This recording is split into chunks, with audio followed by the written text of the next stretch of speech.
The Antwerp diamond heist, एक ऐसी चोरी जिसने दुनिया को हैरान कर दिया।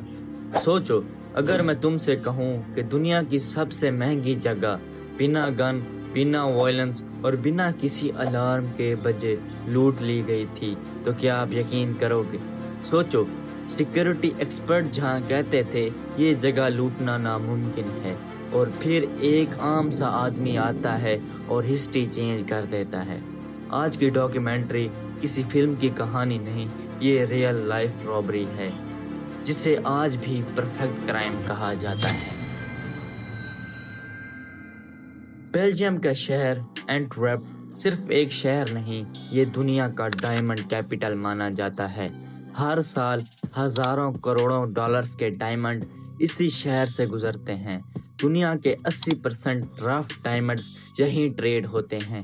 और इसी शहर के बीच एक बिल्डिंग थी जिसे कहते थे एंटवर्प डायमंड सेंटर। इसी बिल्डिंग में हंड्रेड्स ऑफ प्राइवेट वैलेट्स, दुनिया के सबसे अमीर ट्रेडर्स के डायमंड्स और सिक्योरिटी जो किसी मिलिट्री बेस से कम नहीं थी। इस बिल्डिंग की सिक्योरिटी लेजेंड बन चुकी थी। यहाँ मौजूद थे motion detectors, infrared sensors, heat detection system, magnetic locks, 24 घंटे CCTV, underground steel wallets. Expert कहते थे अगर कोई इस बिल्डिंग को लूट ले तो हम सिक्योरिटी का मतलब ही भूल जाएंगे। और फिर 2003 में ये इम्पॉसिबल काम पॉसिबल हो पाया।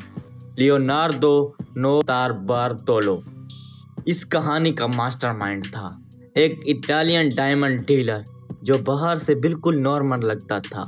कोई गैंगस्टर लुक नहीं, कोई फ्लैशी लाइफस्टाइल नहीं। लियोनार्डो ने फेक आइडेंटिटी बनाई, डायमंड ट्रेडर का रोल प्ले किया, बिल्डिंग के अंदर ऑफिस रेंट लिया और फिर उसने 3 साल तक सिर्फ ऑब्जर्व किया। गार्ड्स की timing, cleaning staff, security checks, camera angles, sensor locations. ये चोरी रात में नहीं, सालों में तैयार हुई।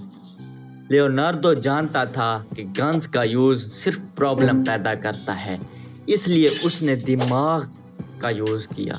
मोशन सेंसर, उन्होंने सिंपल हेयर स्प्रे यूज़ किया जो सेंसर के लेंस को टेम्परेरी ब्लॉक कर देता था। Heat sensor, special insulated material जिसे बॉडी हीट डिटेक्ट ही ना हो। Magnetic locks, custom made tools जो बिना आवाज़ के लॉक खोल देते थे। कैमरास, हर कैमरा का ब्लाइंड स्पॉट ऑलरेडी मैप किया हुआ था। ये चोरी टूल से नहीं, नॉलेज से हुई। अब आती है वो रात जिसने हिस्ट्री बना दी। 15 फरवरी 2003 रात का वक्त, शहर सो रहा था और डायमंड सेंटर के अंदर 5 लोग जिंदगी का सबसे बड़ा रिस्क ले रहे थे। एक एक करके सेंसर डिसेबल हुए, कैमरास अवॉइड हुए, वैलेट्स ओपन हुए। कोई अलार्म नहीं, कोई गार्ड अलर्ट नहीं, कोई इमरजेंसी सिग्नल नहीं।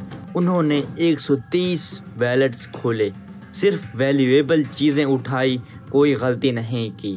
टोटल टाइम लगभग 5 घंटे। इस चोरी का माल था diamonds, gold, cash, rare gems. Estimated value $100 million से भी ज़्यादा।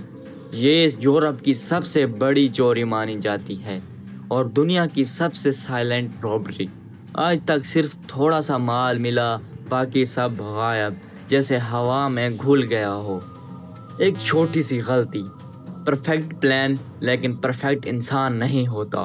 गलती हर एक इंसान से होती है। चोरी के बाद लियोनार्डो ने खाना खाया, प्लास्टिक बैग्स जंगल में फेंक दिए। पुलिस ने उसी जगह का इंस्पेक्शन किया, ट्रैश कलेक्ट की, फिंगरप्रिंट्स और डीएनए उठाया, और यहाँ से कहानी का रुख बदल गया। लियोनार्डो अरेस्ट हुआ। कोर्ट में उसने कभी अपनी टीम का नाम तक नहीं लिया, कभी डायमंड्स का राज नहीं खोला। जज ने सज़ा सुना दी, लेकिन डायमंड्स कभी नहीं मिले। आज भी पुलिस को नहीं पता डायमंड्स कहाँ हैं और कौन कौन शामिल था। आज भी लोग कहते हैं ये सिर्फ चोरी नहीं, ये इंटेलिजेंस का शाहकार था। ये कहानी हमें सिखाती है जब दिमाग परफेक्ट हो तो दुनिया की स्ट्रॉन्गेस्ट सिक्योरिटी भी फेल हो सकती है। तो आज की इस वीडियो में इतना ही, फिर मिलेंगे किसी और अच्छी वीडियो में। تب تک کے لیے خدا حافظ.